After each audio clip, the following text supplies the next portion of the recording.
எங்கள் தாத்தா பாடினது, எங்கள் அப்பா பாடினது, அதை பார்த்து நாங்கள் பாடிட்டு இருக்கோம். இது வரைக்கும் பாடலை கேள்விப்பட்டிருக்குமே தவிர எழுத்தில் நாங்கள் பார்த்துருக்கோம். மன்னனுக்கு மிகுந்த வருத்தம். இந்த பாடலை தேடி கண்டுபிடிக்காமல் நீங்கள் அரண்மனைக்குள்ள வர வேண்டாம்னு சொல்லி இந்த 6 புலவரையும் அமைச்சிட்டோம். இந்த 6 புலவர்களையும் வெளியில் வந்துட்டாங்க, பாடலை தேடி கொண்டு வரணும். மன்னனும் பரப்பிட்டான், இந்த பாடலை தேடி கண்டுபிடிக்கணும். கையில் உச்சி மேல் ஏற கண்ணீர் கரைந்தோட மெய் முழுதும் புலகம் தோற்ப, கையிரெண்டும் உச்சி மேல் ஏற கண்ணீர் கரைந்தோட தலைவி கோரமாக புறட்டு போறானா மகாராஜா. தன்னுடைய ஆட்சியை மறந்தான், மக்களை மறந்தான், மனைவியை மறந்தான், நாட்டையே மறந்தான், கிரீடத்தெல்லாம் எடுத்து வச்சான். தலைவி கோரமாக அந்த பாடலை கண்டுபிடிக்காக பறந்துட்டோம். இவன் போகும்போது எதிர்த்த மாதிரி அந்த 6 புலவர்கள் வந்தாங்க. அந்த புலவர்களை பார்த்த உடனே மகிழ்ச்சியாக வராங்க. அந்த 6 புலவர்கள் மண்ணை பார்த்து கேட்டாங்க, என்ன மகிழ்ச்சியாக வராங்களே, என்ன சமாச்சாரம்? ஒரு விஷயம் நீங்கள் செவிசாய்த்து கேட்கணும். என்ன பாடல் கிடைச்சா? பாடல் கிடைக்கல. பாடல் கிடைக்கிறேன்னா நீங்கள் என்ன சந்தோஷமான விஷயம் சொல்லி என்ன பண்ணுற? அது விஷயமா தான் சொல்லணும். சொல்லுங்க என்ன விஷயம்? என் பக்கத்தில் நாரையூர், அந்த நாரையூரில் ஒரு விநாயகர் கோயில். அந்த விநாயகருக்கு பொல்லாப்படியார் இருக்கார். அவருக்கு ஒரு பையன், 6 வயதில் ஒரு பையன், அவன் பேர் நம்பி ஆண்டார். அவன் தான் பூஜை பண்ணிட்டு இருக்கான். அந்த அந்தர் தான் பூஜை பண்ணுறாரு. அவரை தவிர யாரையும் பூஜைக்கு விளங்கலை. வேற யாராவது பூஜைக்கு விட்டால் அவன் தட்டமணினா திருடிக்கு போறானா அந்த மாதிரி பயம் இல்லை. விநாயகர் பெருமானுக்கு தங்கையினால் பூஜை பண்ணக்கூடிய ஆர்வம் இருக்கு. அதனால் தானே பூஜை பண்ணிட்டு இருந்தார். ஒரு நாள் அவர் வெளியில் போகக்கூடிய நிர்பந்தம் ஏற்படும். மனைவி கூப்பிட்டு சொன்னார், நான் நீ வெளியில் போகிறேன், இன்னத்து பூஜையை முடிச்சிடறேன், சாயந்தரம் நீ தீபம் வச்சு காலையில் முடிஞ்ச வரைக்கும் நான் வந்தேன்.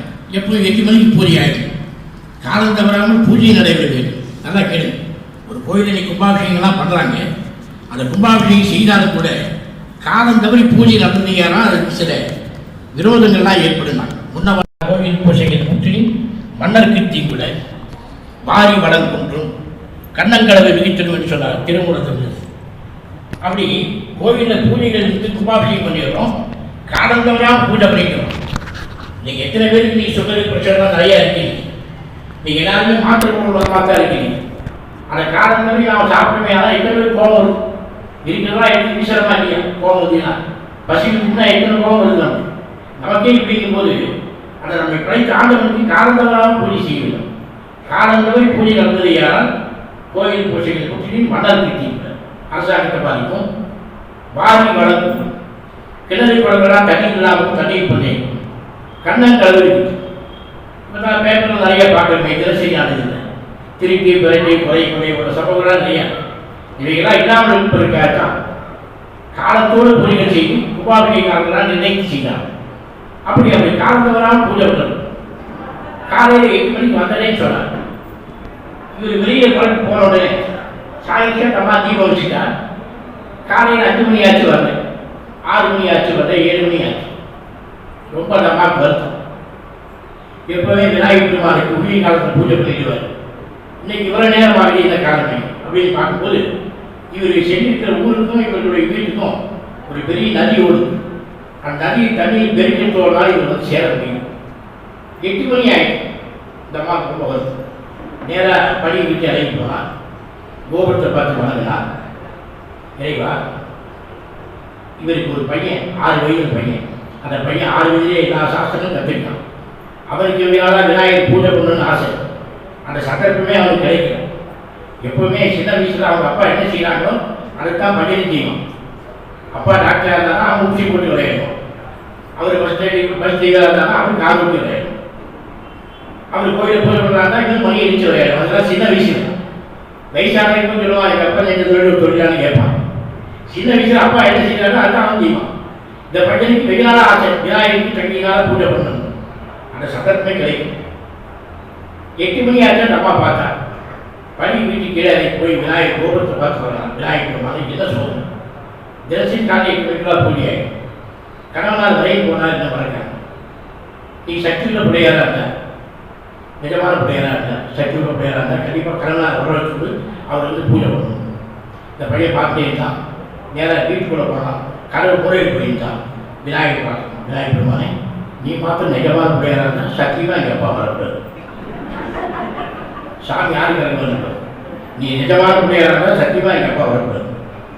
சாமி என்ன செய்யாது? அவர் சொன்னபடியே கேட்டேன். குழந்தைக்கு தானே இறங்கி வரும். அன்னைக்கு வர முடியாமே போயிடுது. பையனை கூப்பிட்டா, ஏப்பா அப்பா வந்து நேரம் ஆயிடுச்சு, நீ பூஜை பண்ண பண்ணிடும். எப்படி பண்ண? நீ அப்பாவுக்கு விக்கிரப்ப அரிசி போட்டு கொடுப்பாரு, சொப்பு எடுத்து கொடுப்பா. அப்பா அப்படியே பண்ணுவார், மாலை சாத்துவார், சந்தனம் குடிப்பார், நிவேதிப்பார், விநாயகர் சாப்பிடுவார். இது கூட தெரியாது. ஓ செய்திக்கும் அப்படின்னு சொல்லி பெரிய குடமாக கொடுத்து விநாயகர் தலையில் போட்டா என்ன பண்ண அம்மாவுக்கு பயம். ஒரு சின்ன சொப்பா கொடுத்து விக்கிரப்ப அரிசி போட்டு கொடுத்தாங்க. இந்த பையன் ஒவ்வொன்று 2 விதமாக செய்யும். அவங்க அப்பா 2 இடத்துல துணி வச்சானா இவர் 4 இடத்துல வசதி தோட்டலாம். அவர் 2 இடத்துல சந்தனம் வச்சானா 4 இடத்துல சந்தனம் வைக்கணும். எல்லாம் எட்டிக்கும் படம். விநாயகர் பூஜை பண்ணக்கூடிய வாய்ப்பு நம்ம கருத்தியே நினைச்சோம். எல்லாம் பண்ணோம். விநாயகர் அபிஷேகமா, சந்தனம் பூஜிச்சா, மாலை சாத்தினா, வசனம் சாத்தினா, விநாயகர் நைவேத்தியம் வச்சா, விநாயகர் படைச்சா, விநாயகர் சாப்பிடுவான்னு நினைச்சான். மணி எடுத்து பூஜை பண்ணோம். விநாயகர் மாலை சாப்பிடும். விநாயகர் சாப்பிடுறாரு. இப்போ நாமெல்லாம் பூஜை பண்ணுற விநாயகர் சாப்பிட்றாங்க. மனசா பக்தியாக நிவேத்தியாயிட்டு சொன்னான். பக்தியினால் அவன் நிவேதனம்னா அறிவிப்பு. அவன் இறைவனுக்கு அவன் நிவேதனம் பண்ணி அறிவிப்பு காட்டுறான். அப்போ அந்த பையன் என்ன நினைச்சான்? சாமி சாப்பிடுதான் இருக்கான். விநாயகர் சாப்பிடுவான்னு மணி எடுத்து போடுவோம். விநாயகர் மாலை நான் பூஜை பண்ண ஏன் சாப்பிட மாட்டேன்? இன்னொரு பூஜை பண்ண சாப்பிடுவேன். மறுபடியும் மணி எடுத்து போடுவாங்க. விநாயகர் சாப்பிடுவேன். விநாயகர் மாலை ஏன் சாப்பிட மாட்டேங்கிறேன்? எங்கள் அப்பா ஊர்லேருந்து வருவார்.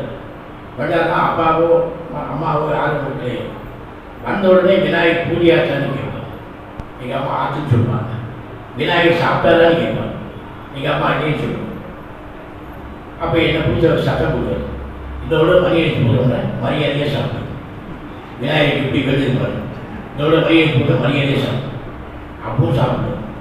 அந்த பையன் சொல்கிறாங்க, எம்பெருமான் அமுது செய்ய வேண்டும் என்ன இறைவிடமும் அமுது செய்யாதிருப்ப கண்டு வெம்பியுடம் ஏதேனும் தவறிங்குண்டோ வேடவுடனே அடியேன் நிவேதித்திட்ட பம்பவுடம் முன்னால் என்னை என்று பகிர்ந்து நீ வந்து சாப்பிட்றேன்னு சொன்னா எங்கள் அப்பா அடிப்பார்.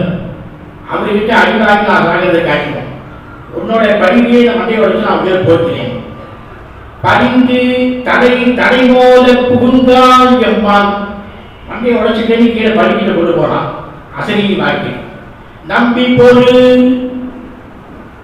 என தடுத்த அமுதமெல்லாம் நன்கருந்த உவந்து நம்பி நவில்வதானால் நம்பி பொருள் ஒரு வார்த்தை கேட்கும். அசனி வாக்கு இது வெங்கடபாளையை பார்த்து சாமி பார்த்தா வெங்கடபாளைய ஒரு அரிசி கூட கிடையாது. இதெல்லாம் சாமி சாப்பிட்டார். விநாயகர் பெருமாள் சாப்பிட்டார். இவன் இங்கிலீஷ் போகிறான். அப்படிங்க பேசாமல் உட்காந்து விநாயகர் பெருமாள் பார்த்தார். இதெல்லாம் முதல்ல சாப்பிடுனா நான் சாப்பிட்னேன். வழியை மரியாதையாக சாப்பிடுனா அதுக்கு நாம் சாப்பிட்னேன். இப்போ மண்டைய வரிசைனா நாம் சாப்பிட்டுனேன். இவன் இங்கிலீஷ் போகிறாங்க. ஏன் இப்படி உட்காந்துருக்கான்னு சொல்லிட்டு விநாயகரே கேட்டார். நம்பி நீ தான் மண்டைய வரிசைன்னு சொல்ல தலையை வச்சுக்கிறேன், உயிரை கொடுக்கிறேன், நான் சாப்பிட்டேன், நீ இங்கிலீஷ் போகிறாங்க. விநாயகர் பெருமாள் இது இருந்தாலே செஞ்சிருக்கலாம். இவ்வளோ நேரம் பண்ணதுனால ஒரு நாள் எனக்கு இளைஞர் வந்துட்டு செய்யலாம், ஒரு நாளைக்கு இடையூறு திட்டுலாம். எப்படிமா விநாயகருக்கு போய் இடையூறு திட்டுக்கிறான். நாம் இடையூறு தேவனுக்காக விநாயகர் தேங்காய் உடைக்கணும். இப்போ விநாயகனாலே இறந்து இருக்குதுங்கிறான். விநாயகர் பார்த்தார். அப்படின்னப்ப இடையூறு எந்த இப்படி சொல்கிறான். ஒரு குழந்தை 6 வயது குழந்தை இறைவனை பார்த்து எந்தையெல்லாம் என் தந்தையே நான் எங்கெங்கே யாரையே நாம் சொல்லணும். நம்மை படைத்த ஆண்டவன் தான் தந்தையை சொல்லணும். எந்த இனி அடியேன் பள்ளிக்கே எங்கள் தேசிகள் அடிப்பான். இனிமேல் நான் படிக்கிற போனால் எங்கள் வாத்தியார் அடிப்பாரு. நான் என்ன அப்போ நம்ம ஸ்கூலுக்கு வந்து வாத்தியார் சொல்லிட்டு இருக்கோமா, என்னால் தான் லைட் ஆகிடுச்சு, வேண்டாம் நீங்கள் விளையாடுறதுலாம் என்ன பண்ணிட்டேன் அப்படின்னு அவங்க இல்லை. என்னுடைய விருப்பத்துக்கு நீங்கள் இறங்கி வரணும். என்ன சந்தமலை உடற்கரைகள் நீயே ஓடித்தர வேண்டும். இந்த உலகத்தில் என்னென்ன சாஸ்திரம் சம்பிரதாயங்களாக இருக்கு எல்லாம் நீயே கற்றுக் கொடுக்கணும். உடனே விநாயகர் உட்கார்ந்தாரு. இந்த பாடல்கள் நடந்துட்டு விநாயகர் மாவட்ட நம்பியாதாருக்கு கேட்டுக்காத விஷயத்தை ராஜராஜ சோழனுக்கு சொன்னான். இதை சொன்ன உடனே ராஜராஜ சோழனுக்கு இந்த மகிழ்ச்சி. அப்படின்னா அவர் போய் பார்க்கல. சரி பார்க்கலாம். ராஜா வரதான் சாதாரண விஷயமா? அயன் சூழ பதிக்காத அகலை நிறைய படைசூழல ராஜா போய் போனார். நிறைய தட்டு நிறைய எல்லாம் பழங்கள் நிறைய கொடுக்குறார், நெய்வேதியெல்லாம் நிறைய கொடுவையெல்லாம் சதவியில் வச்சு இவர் போய் சொன்னார். நம்பியாண்டார் கோயில் போய் பார்த்த உடனே 2 பேரும் கீழே விழுந்து வணங்குறாங்க. யார்? நம்பியாண்டார் கோயில மகாராஜா போய் வணங்குறார். அப்புறம் பையன் சொல்கிறான், சின்ன 6 வயது பையன், அரசன் ஆண்டியை தேடி வந்த காரணம் என்னன்னா, அரசன் ஆண்டியை தேடி வந்த காரணம் ஒரு விநாயகர் சாப்பிட்றாரு, தாராளமாக சாப்பிடுறாரு. அப்புறம் பலகார பட்சம்லாம் முடிஞ்சு எல்லாம் சாப்பிட்றாரு. சரி, விநாயகருக்கு போனான். விநாயகருக்கு போகிற உடனே விநாயகருக்கு பயம், மறுபடியும் மண்டையை உடச்சு பாருங்க. உடனே கேட்குறாரு, என்னப்பா அப்படின்னு. மண்ணை எல்லாம் பலகார பட்சம்லாம் வந்துட்டாங்க, நீ சாப்பிடணும். எல்லாரும் தடி வச்சுட்டு கட்டத்தெல்லாம் வந்து வச்சுட்டு எல்லாரும் ஒதுங்கிட்டு புகழ் முகக்கை புறப்படவே படைத்த இடம் புகழ்ந்த இடம் அடியாமல் புகழ். அந்த ஒரு துணிக்கை எடுத்து வச்சாரா ஒரு தடத்துல எல்லா கட்டும் காலியாயிடுச்சு. சில பெண்கள் சட்டம் கிடைச்சா போட்டு நினைச்சாங்க. சாமி எல்லாரையும் சாப்பிட்டார். மறுபடியும் ஒரு விண்ணப்பம், இந்த 6 புலவர்கள் பார்த்த பாடல் எங்கே இருக்கிற தேடி கண்டுபிடிக்கணும். அவன் விநாயகர் பெருமான் சொன்னாராம், இதெல்லாம் அடியார்கள் பாடி வைத்து விட்டு சிதம்பரத்திலே கல்லறையிலே போய் வைத்து விட்டார். அந்த கல்லறையில் போய் நாம் எடுக்கலாம். அந்த அடியார் தான் அதை வச்சுட்டு கல்லறையில் வச்சுட்டு அவங்க கைலாயம் போயிட்டாங்க. அந்த கைலாயத்தில் இருக்கிறவங்க வரவழைச்சா நம்ம எடுக்கலாம். நல்லா கேள்வி, கைலாயத்துக்கு போகிறவங்க அவங்க வரவழைக்க முடியுமா? நாம் நினைச்சோம்னா இங்கே இருக்கிறவங்க கைலாயத்துக்கு அனுப்பணும். கைலாயத்துக்கு நீங்கள் வரவழைக்கணும்னா எப்படி பண்ண முடியும்? மறுபடியும் விநாயகர் கேட்டார். விநாயகர் சொன்னார், அவங்களுக்கெல்லாம் விழா கொண்டாடு கல்லறை திறக்கும்னு சொன்னாங்க. அப்படி விநாயகர் சொல்லி பண்ணோம். அவருக்கெல்லாம் விழா கொண்டாடினாங்க. கல்லறை திறந்தது. உள்ளே போய் பார்த்தா நிறைய ஓலைச்சுவடி, எல்லாம் சீரமடைந்து இருக்குது. தீர்த்தத்தில் தைலமடை கும்பம் கொண்டு இது நல்ல எண்ணெயினாலே அதெல்லாம் நனைத்து எடுத்து பார்த்து ஒரு சுவையாக பார்க்கும்போது அதில் ஒரு சுவைக்கு இருந்தது, ஈண்டு வேண்டுவன வைத்தோம். இங்கே என்ன தேவையோ அதை வச்சுக்கிற அன்னைக்கு எழுதிச்சுக்காரன் சுவாமி. இன்றைக்கு பார்க்கல, இந்த காலத்துக்கு என்ன தேவைப்படுதோ அதை எழுதிச்சுக்க சுவாமி. ஈண்டு வேண்டுவன வைத்தோம். தில்லைவாழ் அந்தாந்த மொழியாக இருக்கும்படியும் தென்னிலத்து குறைவனாக இருக்கும்படியும் அந்த பாடல் தான். அந்த பாடலை யார் எடுத்து கொடுத்தாருன்னா விநாயகர் பெருமான் வந்து நம்பியாண்டாருக்கு கூட எடுத்து கொடுத்தாங்க. அதை தொகுதி பெரிய புராணமாக வழங்கி தெய்வ சேக்கராஜமா நமக்கு எழுதி அழுதி கொடுத்தார். அப்படிப்பட்ட பெரிய புராணத்திலே சொல்லாத விஷயங்களே அவ்வளவு விஷயங்கள் பெரிய புராணத்திலே இருக்குது. நம்முடைய ராமலியாவெல்லாம் நிறைய தொடர் சொற்பொழி பண்ணியிருக்காரு. அவர் தெரியாத விஷயங்களை நல்ல சைவ சித்தாந்தங்கள், நல்ல பெரிய புராணத்தில் நல்ல ஈடுபாடு, நல்ல தொடர்பு, நிறைய அடியார்களுக்கு இதில் நிறைய உருவாக்கியிருக்காரு. இன்னைக்கு இதை தவிர வேறு எதுவுமே கிடையாது. நம்ம காட்டு சென்றதும் அடியார்கள் மட்டும் ஒவ்வொருத்தருக்கும் ஆண்டவன் அருள்களை பண்ணியிருக்காரு. சுந்தரமூர் சுவாமிக்கும் சாமிக்கும் ஒப்பந்தம். சுந்தரமூர் சுவாமி பாடணும், சிவபெருமானை பார்த்தார். சிவபெருமான் அவருக்கு பொன் கொடுத்தாங்க. இப்படி 2 பேருக்கும் ஒரு பொன்.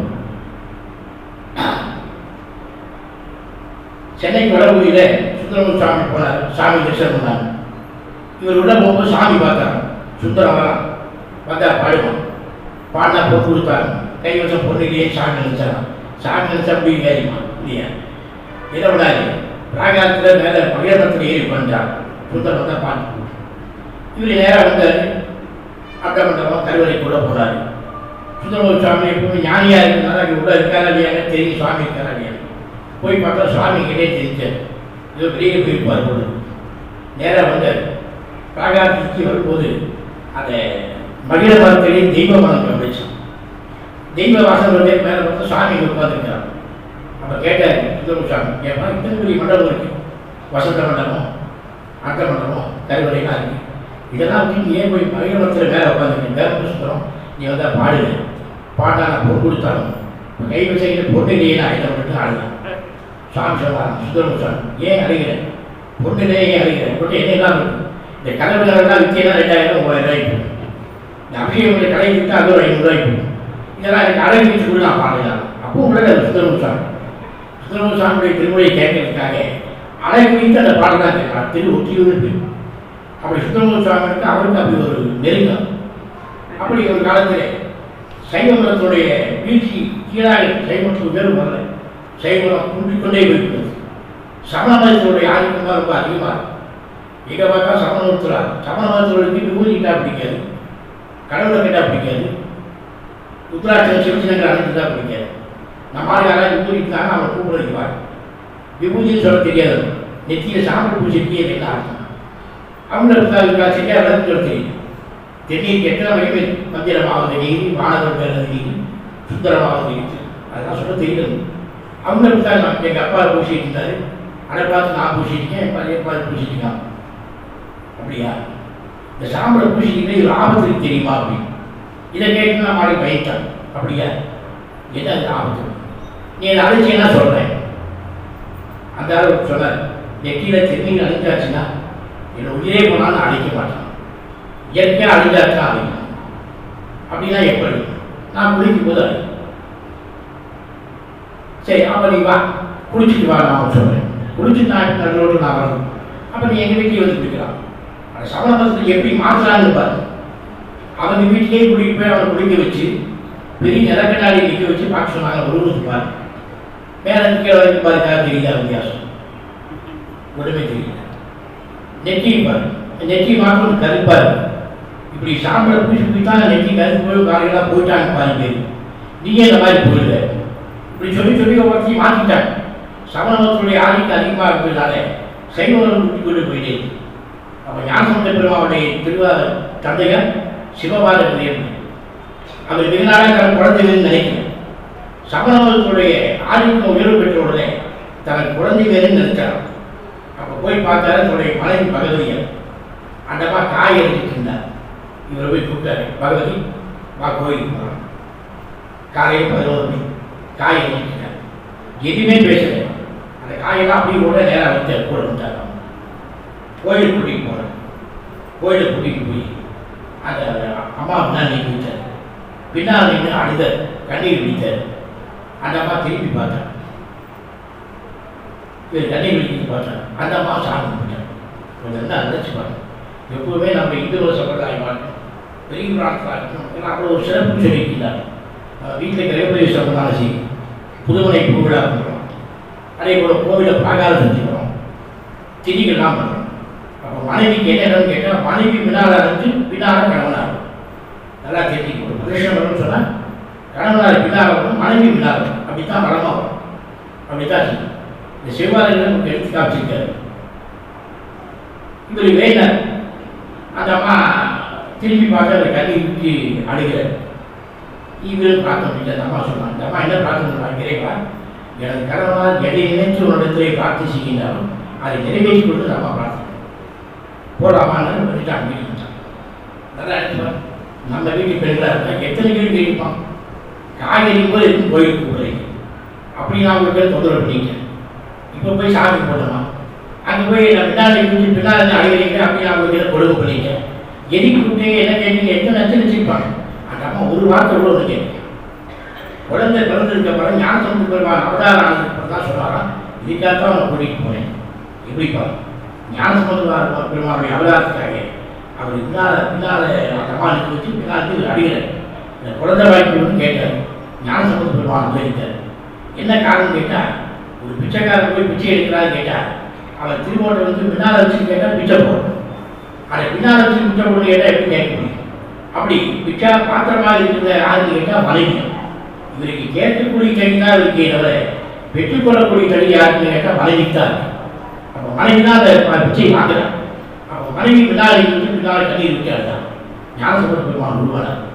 அப்படின்னா ஞானசம்பந்த பெருமான் வந்து ஞானசம்பந்த பெருமானுக்கு பாலை கொடுத்தார் கூட, மாணிக்கவாரி பெருமானுக்கு காலை கொடுத்தார் கூட, திருநாவுக்கரசு சுவாமிக்கு சூறை நோய் கொடுத்தார் கூட, சுந்தரமூர்த்தி சுவாமிக்கு ஓரை கொடுத்தார் கூட. இப்படி 4 அதிகாரமே இல்லைன்னா இன்னைக்குதான் அவங்க சைவத்தோடு வாழ முடியாது. பெரிய புராணத்துக்கு எத்தனையோ சிறப்புலாம் சொல்லியிருக்கிறார். அப்படி சுந்தரமூர்த்தி சுவாமி திருவிழா நாயன் நல்லா இருக்காங்க, எல்லாம் கூட்டமாக இருக்காங்க. தேவாசி சமயம் சுவாமி கூப்பிடலான்னு போகிறார் சுந்தரமூர்த்தி சுவாமி. இவர் போகும்போது இந்த 5000 கூட்டத்திலேயே நான் உள்ளே போவாங்க, பலமாக வந்து போயிடலாம். அப்படி ஓரமாக போனார். ஓரமாக போகும்போது வீரேந்திர நாயனார் அவங்க தான் தலைவராக இருக்கார். வீரேந்திர நாயனார் கேரளாக்கார். கேரளாக்காரலாம் எப்போயுமே அவசரமும் ஜாஸ்தி, கோபமும் ஜாஸ்தி. இவர் உள்ளே போகிறார். உள்ளே போகும்போது இவர் கேட்டார். கேட்கறதே இந்த கோபத்தில் எப்படி கேட்கிறார், 1000 மன்மதனை உருக்கி வாக்கால் கூட உருவும் போதே இந்த உருவம் யாருன்னு கேட்டான். அப்படின்னா சுந்தரமூர்த்தி எப்படி இருப்பார். மன்னவர்கள் திருவும் தங்கள் வைதிகள் திருவும் பொங்க நன்னகரில் விளவு கொள்ள நம்பி ஆறுமுறைந்தாலும் தன்னடி மனத்துட்கொண்டு தகும் திருநீர் சாத்தி. சுந்தரமூர்த்தி எவ்வளவு சிலட்சமா போறாராம். இவர் உள்ள போகும்போது எப்படி சொல்றாரா, கோபத்தையும் அவரை வர்ணிக்கிறார். 1000 மன்மதனை உருக்கி பார்த்தாற்ப உருவும் போதே அது ஆரம்பிக்கிட்டார். அப்போ கெட்டுன்னு சொன்னாங்களா, அப்படி மண் தொண்டர் பேர் சுவாமிக்கு தோழனாக இருக்கிறது. என்ன தோழனாக இருக்கு, இவ்வளவு அடியாருக்கு நம்ம அடியாருனா மீறி மதிக்காம போறானே, அவனும் சைவத்துக்கு புறப்பட்டார். இதை கேட்ட உடனே சுவாமி ரொம்ப வருத்தம் தோணுச்சான். சுவாமி போய் பார்த்தாரு, அழுதார். சுவாமி பார்த்தீங்களா? சாமி சொல்றாரு, ஆமாமா பார்த்தேன். அவருக்குலாம் வேற வேலையே கிடையாது, எவரை பார்க்கல எதுவும் சொல்லிட்டே இருப்பாங்க. நீ இதெல்லாம் கண்டிப்பாக சொல்லிக்கலாம் சுவாமி. ஆனால் அவங்க அப்படி சொல்லலை. உண்மைதான்ப்பா, அவங்களாம் சொன்னது வாஸ்தவம் தான். இது அவர் சைவத்துக்கு புறப்புனா என்ன சைவத்துக்கு வரைக்கும் சொல்லலாம், அவனும் சைவத்துக்கு புறப்புன்னு சொன்னாங்க. இல்லை காரணம் விரும்பின ஒருத்தர் கேட்குறேன், நீங்கள் அவர் சைவத்துக்கு புறப்புனா சுத்தமூர் சாமி சைவத்துக்கு புறப்புன்னு சொல்லலாம், அவரும் சைவத்துக்கு புறப்புன்னு சொன்னீங்களே யாருன்னு கேட்டாங்க. சுத்தமூர் சாமி நம்ம மதிக்காமல் போகிறானே, அவன் சைவத்துக்கு விளக்கப்படணும். அவனுக்கு திருவிழு புரிகிறான அந்த ஆண்டவன் சைவத்துக்கு புறப்புன்னு சொன்னான். இது யார் சொல்ல முடியும்? அடியாரத்துறை யாரும் சொல்ல முடியுமா? இதான் திருத்தொண்டின் உரைப்புன்னு சொல்லி இதை கேட்டு சுவாமி போய் அழுதார். சுந்தரமூர் சாமி போய் சொன்னார். சுவாமி சொன்ன உண்மைதான், எங்கிட்டே தான் கொடுத்தா நான் வாங்கிப்பேன். அடியாருக்கு என்ன பொருள் கொடுத்தாலும் அது சிவாயமானு சொல்லி வாங்கிப்பாங்க. அது அடியாரை கேட்கலாம், சிறந்தவர் அடியார், நீ அடியாரை குறித்து பாடின்னு சொன்னான். அப்படி சுந்தரமூர் சுவாமி இறைவனை வணங்கி பாடினான். இப்படி அடியாரை பற்றி நிறைய சொல்லிக்கொண்டே போகலாம். நீங்கள் ஒரு அடியாரை கொடுத்தா பார்த்துருப்போம், மனதுக்கு முயற்சியாக இருக்குது. இந்த உயிரிழை பெறுவதற்காகத்தான் நாம் இந்த சரீர பிறவியை நாம் எடுத்துருக்கோம். உலகிலே எத்தனையோ ஜீவராசி, ஊர்வனை, பரப்பனை, நடப்பனை, தவழ்வனை, நீந்துவனை, எத்தனையோ ஜீவராசி இருந்தாலும் அதற்கு தனக்கு ஒரு பலம் தெரிவிக்கிறது. ஒரு 4 கால பிராணி சொல்கிறோம், ஆடு மாடு நாயெல்லாம் சொல்கிறோம். இதையெல்லாம் ஓடி ஓடி நமக்கு பலத்தை கேள்விப்பட்டது. பட்சிகள்னா பறவைகள், அந்த பறவைகள் பறந்து பறந்து நமக்கு பலம் கேள்விப்படுகிறது. குழந்தை அடைவு, குழந்தை அழுதுனா நம்ம டாக்டர் குழந்தை அழுத வரைக்கும் பலம் அதிகம் இல்லை. அப்போ குழந்தையை அழுத வரைக்கும் பலம் அதிகம். இப்போ நமக்குன்னா பலம் வேணும்னா நாம் என்ன செய்யும்? தினசரி 4 இட்லி சாப்பிடும், இல்லை 2 இட்லி சேர்த்து சாப்பிட்டா அதில் பலம் இருப்பாங்க. சாப்பாட்டில் பலம் வராது. ஆன்மீக பலம்னு நமக்கு ஒவ்வொருத்தரும் தேவைப்படும். அதுக்கு நாம் இந்த பஞ்சாட்சரம் இப்பொழுது பேசினார் கூட நல்ல குருநாதனை அழைத்து நல்ல தீட்சைகள் பெற்றுக்கொண்டு 5 எழுத்து கொண்டு பஞ்சாட்சரம் நாம் செய்கிற தோற்றம் வழிபாடுகள் தான் நமக்கு ஆன்மீக பலத்தை உருவாகும். ஆனால் எடுத்த மனித பிறகு உயர்ந்த பிறகு மனித பிறகு அந்த மனித பிறகு எடுத்து கூட நாம் எப்படி வாழ வேண்டும், எப்படி இருக்க வேண்டும் என்பதற்கு நம்ம ஐயாயிரம் மக்கள் நமக்கு வழிகாட்டி கேட்டார். அந்த வழியே நம்மளாம் வரும் பொழுது ஐயாயிரம் மக்கள்லாம் சதாசவர்களும் இறைவனை பதக்கி வழிபட்டுவிட்ட ஒரு வழி நம்முடைய வழி. அந்த வழியிலே இருக்கக்கூடிய இங்கே பல ஊரிலே சிவடியார்களெல்லாம் முப்பெரும் விழாவாக சிவபூஜை விழா, திருமுறை தீசி விழா, நூல் வெளியீட்டு விழா இப்படியாக வைத்து மிக அழகாக செய்து கொண்டிருக்கிறேன். இந்த விழா சிறப்பாக அமையும். இதை கலந்து கொண்டிருக்கின்ற அடியார்கள் மக்கள் மற்றும் வந்திருக்கின்ற அனைத்து விளைச்சலும் ஏதோ எல்லா வளங்களும் வளர்ந்து பெற்று நோயற்ற வாழும் புரட்சிகரமாக வாழ வேண்டுமாக மாற்றி உங்கள் அனைவருக்கும் மீண்டும் நம்முடைய திருமணத்தினுடைய நிறைந்த பரிபூர்ணமான ஆசையை சொல்லி அடுத்தபடியாக திருத்தணி சாமிநாதனுடைய திருமுறை இசை நடந்திருக்கின்றது. நம்முடைய ராமலிங்கையாவும் வாழ்க்கையை வளர்ந்திருக்கிறார். இப்படி எல்லாம் நல்லா ஆன்மீக சொற்பிவாகவே நடந்து கொண்டிருக்கிறது. இதை விட புண்ணியம் வேறு எதுவுமே கிடையாது. பூர்வ ஜென்ம புண்ணியம் நல்வினை தீவினை இருக்கிறார். நல்வினை அடைவிக்காக நாம் அதிகரித்துக் கொள்ள வேண்டும். ஒரு நல்லா வாழ்றானா என்ன சொல்கிறாங்க, தெரியும் செய்ய புண்ணியம் கொடுக்கணும்னு இருக்காங்க. அது ரொம்ப கீழே போனால் என்ன சொல்கிறாங்க, பட்டத்தை பாவம் பண்ணியிருக்காங்க, இப்போ வருஷமாகவே அவங்க அனுபவிச்சாங்க. அப்போ நாம் செய்கின்ற நன்வினை தீவிகளின் காரணமாக நம்முடைய மனித ஜென்மா நாம் மனித பிறவை நாம் எடுத்துக்கொள்ளும். அதிலே நாம் இருக்கின்ற வரையில் நல்ல விதமாக வாழ்ந்து பெரிய புராணத்தை எல்லாம் படித்து அடியாரெல்லாம் எப்படி வாழ்ந்தார், எத்தனையோ சோதனை, ஒரு அடியாருக்கு ஒரு சோதனை இல்லை, எத்தனையோ சோதனைலாம் அனுபவித்திருக்கிறார். நம்ம மனசுக்கு நிறைய கூட்டங்கள்லாம் வராங்க, ஒவ்வொன்றும் ஒவ்வொரு விஷயம் கேட்பாங்க. நீங்கள்லாம் கேட்டிங்கன்னா சிரிச்சுவேன், சிரிக்காமல் நாங்கள்லாம் பண்ணுறேன். கேட்குறேன், குடும்பத்தை சரியில்லாமல் இருக்கும் சார், என்ன பண்ண தெய்வீக வழிபாடு. ஒரு 6 கிருத்திகை பழைய மலை போயிட்டுவாங்க சௌரியமா, 2 கிருத்திக்கு போயிட்டு தான் என்ன சொல்கிறேன், சார் 2 கிருத்திக்கு போயிட்டு இருந்தாங்க, என்ன காரியம் ஆக மாட்டேங்குது. எங்கே சார் இந்த பயணி பொருள்னு ஒன்றும் சரியில்லை, பயணி பொருளும் சரியில்லையா, பயணி பொருள் சரியில்லை சொல்லணும். எதை தனி நம்முடைய வினைப்பில் எவ்வளோ நம்ம அனுப்பிச்சு தீரும். ஆச்சா அனுப்பினா சாமி நாம் கொடுத்துட முடியுமா? அதனால அவர்தான் நமக்கு பல வழிகளை காட்டியிருக்கிறார். எப்படி வாழணும், எப்படி நாகரிகமாக இருக்கும். தமிழை நாம் வந்திருக்கோம், இன்னைக்கு தமிழை உருவாக கேட்குறாங்க, தமிழ் அதை பண்ணணும் நிறைய சொல்கிறாங்க. ஆனால் தமிழ் முறையை பேசுறது நல்லா நாகரிகமாக பேசலாம், பேச தெரியுது. ஆன்மீகமெல்லாம் காலமாகிட்டாரு. அவர் இறந்தாருன்னோ போயிட்டாருன்னு சொல்லலை, புராணாசிரியர் பழக சொல்றேன். மண்ணுலகு மகற்கீண்டு விண்ணுலகு தான் பெற்றார். பாண்டிய மன்னன் இதுவரைக்கும் மன்ன நாட்டை புரிஞ்சுதான் மண்ணுலகத்தில். அந்த ஆட்சியை பெண்ணு குறித்து இவருக்கு விண்ணுலகத்துக்கு போயிட்டார். எவ்வளோ நல்லா கேட்கறதுக்கு அழகாக இருக்காது. மண்ணுலகு மகற்கீண்டு விண்ணுலகு தான் பெற்றார். அப்படி நாம் சொல்கிற நாகரிகமாக பேசணும். கடைசிவர்கள் நாகரிகம், பொட்டு வைக்கிற நாகரிகம் எத்தனையோ பழகிருக்கும். இல்லை சொல்கிறது நமக்கு நாகரிகமாக ஏற்படுது. உடுமலைப்பேட்டைக்கிட்ட ஒரு அருளாசிரமம் போயிருந்தேன். ஒரு பெரிய முதலாளிக்கு கார் வாங்கியிருக்கார். அந்த காரில் என்ன உட்கார சவாரி பண்ணணும் ரொம்ப நினைக்கிறார். அவர் எதுவும் மிக நேரமாக நிற்கிறார். நான் பேசி கொடுத்து அவர் கிட்ட சொன்னார், சாமி புதுசாக கார் வாங்கியிருக்கேன், அந்த கார் நம்மளை சவாரி வச்சு உட்காந்து போகணும்னு நினைக்கிறேன். இப்படித்தான் சொல்லணும். அவர் இங்கே வேற விதமாக சொல்கிறார். தமிழ் பேச நாகரிகம் பிடிப்பார். சாமி புதுசாக கார் வாங்கியிருக்கேன், அதில் முதல்ல நம்மளை ஏற்றிட்டு மற்றவங்களாம் ஏற்றலான்னு ஏற்றுக்கு நான் தான் முதல்ல கிடச்சலாம் அப்படின்னா. இதுதான் சொல்கிறது நாகரிகம். சொல்கிறது நாகரிகமாக பேசணும். மனசுக்கு நிறையா வியாழக்கிழமை கூட்டம் வராங்க. ஒரு அம்மா சொல்கிறாங்க, சாமி கை கால் நீர் ரொம்ப குறைச்சலாக இருக்குது, நம்மகிட்ட வந்து கை கட்டிட்டு போகலான்னு சொன்னால் போடுறோம், நம்ம வந்து கவர் போட்டுக்கலாம்னு வந்தேன். கவர் போட்டுட்டு வேறு படம் தான் கிடைக்கலையா, படம் தான் கிடைச்சா. அதனால் சொல்கிறத வந்து நாகரிகமாக பேசிக்கிறோம். அப்படி நான் வாழ்கின்ற வாழ்க்கை வரை நல்லபடியாக நிறைகளோடு வாழ வேண்டும். நம்முடைய குழந்தைகளுக்கும் இந்த ஆன்மீக வழிபாட்டையும் என்று சொல்ல வேண்டும். காலையில் கால் பிடிக்க நெற்றியினாலே திடீர் சிவாயப்பன்னு சொல்லி சாப்பிடும். சாப்பாடு சாப்பிட்டு இறைவன் நினைத்து கொடுத்து கண்டிப்பாக உனக்கு எந்த குறையாக இருந்தால் நான் யோசித்தேன். அப்படியே நம்முடைய உடலை இறைவனை கொடுத்துருக்கின்றார். அப்படி பார்க்கும்போது எல்லாம் ரொம்ப அழகாக போயிட்டாங்க. பதி பசு பாசம் போயிட்டாங்க. பதி பசு பாசம் இறப்பதற்கு அப்படி பதி பாசம் பண்ணாது. பதி எல்லாருக்கும் பசு பாசம் பண்ணாது. பதியினை செக்கணுதான் பசு பாசம். இதெல்லாம் போய் சேர்ந்து சாமி ஏற்றுக்க மாட்டாங்க. பதி அன்னைக்கு பசு பாசம் இல்லாத சாமி நம்ம கிட்ட வந்தாருன்னா வேற யாரையும் செய்ய முடியாது.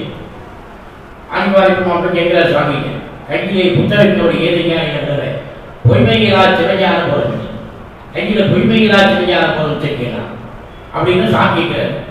எங்களுமே சிவமேது ஞானமேது அங்கு இயங்கிடும் போதமேதின்னு கேட்கிறார். அப்போ சாப்பிட்டு நின்ற சிவம் ஒன்று, அதை தேர்தல் ஞானம் தேடி கேட்டு போதம் சொன்னார். சிவஞான போதத்துக்கு ஒரு பெருக்கமாக சொல்லி முடிச்சார். அப்படி ஆய்வாரி வந்து திருப்பணிக்காக கொடுத்த முதலை வாங்கியிருக்காக கொடுத்த பொருள்லாம் திருப்பணிக்காக கொடுத்து சொல்லிட்டார். அப்படி திருப்பணிக்காக கொடுத்து அவரை தீசை வாங்கிட்டார் சாமிக்கு. அப்படின்னா ஒவ்வொரு அடியார்கள் இருக்கணும். நாம் நம்முடைய மதிப்படைப்பு உயிர் பெறுவதற்காக அவெல்லாம் நமக்கு வழிகாட்டி கொடுத்தார். அந்த வழியிலே நாமெல்லாம் வர வேண்டும் என்று சொல்லி அடியாருக்கு தெரியாத விஷயங்களை பல விஷயங்களை எல்லாம் சிந்தித்து கேட்டு அந்த அளவிலே இன்று நமக்கும் இந்த வாய்ப்பு இருந்து உங்களோடு பேச வைத்து உங்களுக்கு கல்லாசி வர வைத்த அடியார் கூட்டத்திற்கும் மந்திரிக்கு சிவாச்சாரிய பெருமக்களுக்கும் எல்லோருக்கும் நம்முடைய திருமணத்துடைய நிறைய ஆசையை சொல்லி நம்முடைய ஆசையை நிகழ்ச்சி பதவி சிவனை போற்றி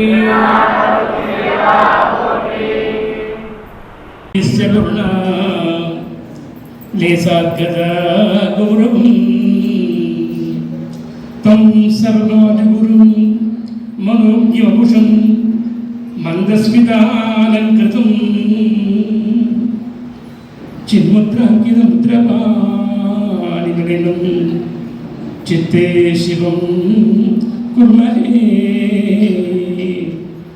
குருரூபம் பரம் பிரம்ம குருரூபம் பராபரம் குருரூபம் பரம் ஞானம் குருரூபம் பரம் சிவம் தஸ்மாத் சர்வ பிரயத்னேன குருரூபம் சதா ஸ்மரேத். அஜ்ஞானதிமிராந்தஸ்ய ஞானாஞ்சனசலாகயா சக்ஷுः உன்மீலிதம் येन தஸ்மை ஸ்ரீ குரவே நமः. சத்குரு சரணாரவிந்தாभ्याம் நமः. ஹர ஹர நம பார்வதி பதயே. ஹர ஹர மகாதேவ. சிவனே போற்றி.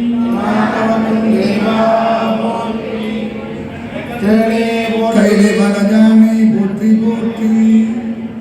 ஓம் சகல சமஜாதீத ஸ்ரீமத் வைதிக சைவ சித்தாந்த பிரவர்த்தகாச்சார்யவர்ய தேசிகேந்திரவர மணிவாதக பரம்பரா விசேஷ பிரபாவ சம்யுக்த ஸ்ரீமத் மணிவாதக பர குருஸ்வாமினாம் ஜெகத்குரு சம்பாவனா.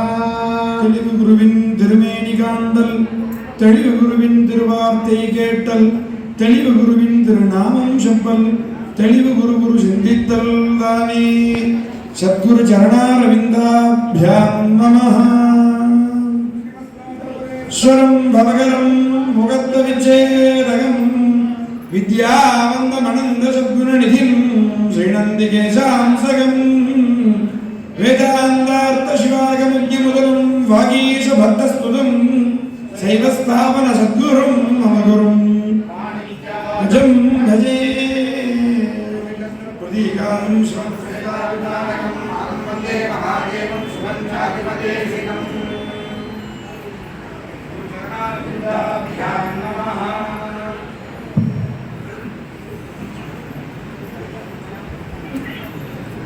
சிவனே போற்றி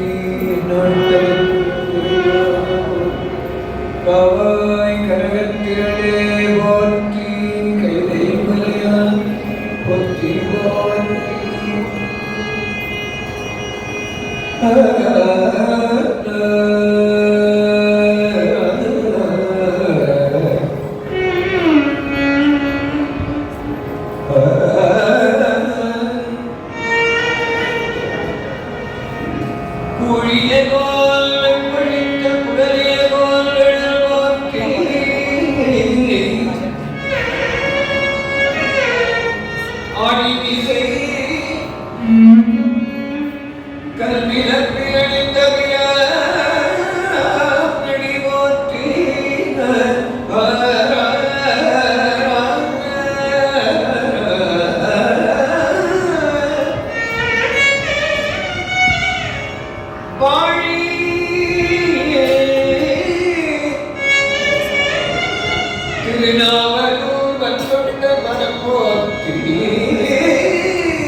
la la la la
Oh